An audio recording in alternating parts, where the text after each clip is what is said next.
Pensamiento del día, domingo 22 de junio. Cuidar de los demás.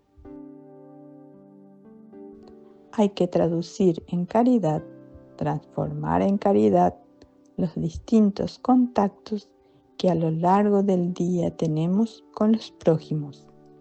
Desde la mañana, cuando nos levantamos, hasta la noche, cuando nos acostamos.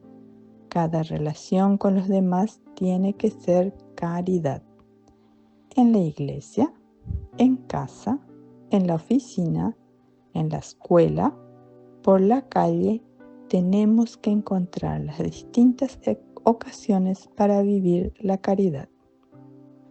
Nuestra tarea es enseñar, instruir, gobernar, dar de comer, vestir, atender a los familiares, servir los clientes, hacer trámites. Tenemos que hacer cada cosa por Jesús en los hermanos, sin descuidar a nadie. Por el contrario, siendo los primeros en amar a todos. Es una gimnasia que hay que hacer durante todo el día, pero vale la pena. Vale la pena porque de esa manera se avanza en el amor a Dios. Chiara Lubich, El arte de amar, Editorial Ciudad Nueva.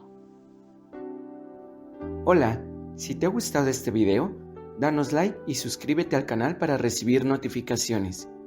Recuerda que es libre y gratuito sin ningún compromiso. Palabra de vida. Junio de 2025.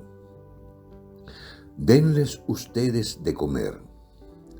Del Evangelio de San Lucas, capítulo 9, versículo 13.